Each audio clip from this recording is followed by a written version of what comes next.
Welcome! This video has information that is specifically directed to the lead fiscal and lead CAREWare designee. We will go over how the RFR and the All Services Report work hand in hand to maximize the turnaround time for subrecipients to receive payment every month for services they provide. Before I get started, let's go over what RFR stands for. RFR stands for Request for Reimbursement. As you may be aware, Ryan White Part A funds several providers to serve Ryan White eligible clients. Each provider is funded to provide one or more services. The RFR lists specific core and support services that providers get reimbursed for on a monthly basis. Okay, now let's go over what an All Services Report is. An All Services Report contains information such as demographic data and details about the services provided.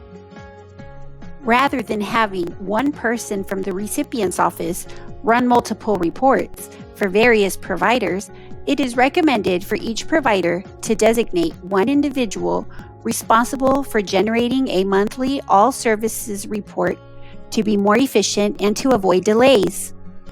Follow these steps to generate the monthly All Services Report. From the home page, click on Reports. Now click on Custom Reports. Next, click on Manage Run Custom Reports. Type All Services in the search box. After that, click on Manage Run. You will need to change the date range. To do so, click on Run Report. You will also need to edit parameters on a monthly basis. To do so, click on Edit Parameters. Once the date range is selected, double-check the correct clinical review year is entered and the Show Clients with Service Only box is checked before saving your entries. You are now able to run a CSV or Excel report. Please note that you will need to convert a CSV file to an Excel format.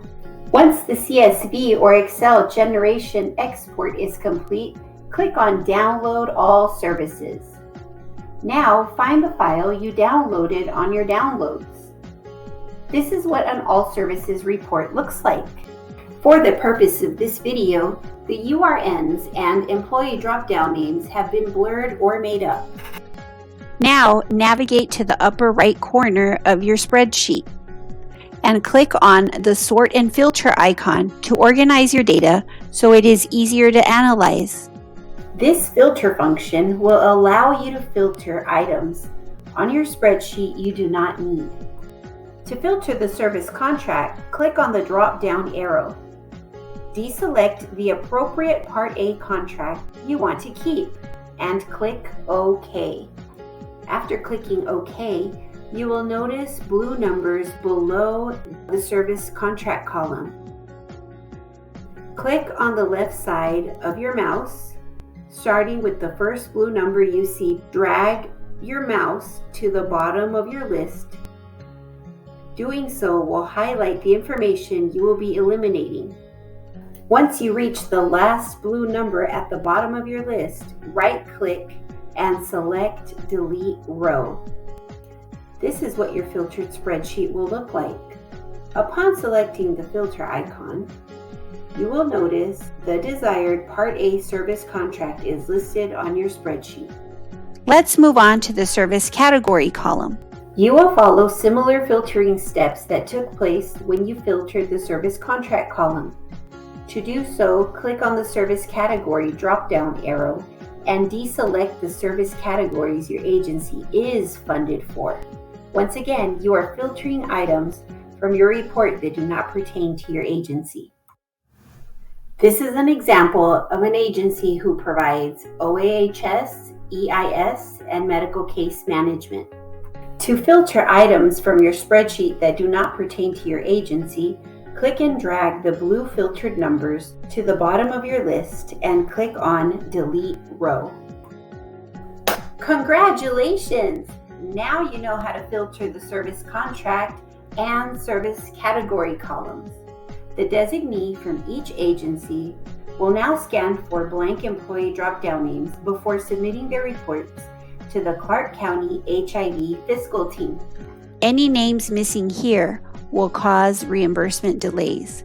To prevent this from happening, please type your name to the employee drop-down box when adding a service.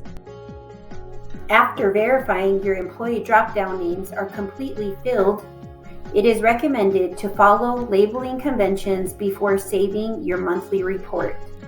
Remember to save CSV reports to an Excel format. We hope this tutorial will help you sidestep any possible delays when submitting a request for reimbursement.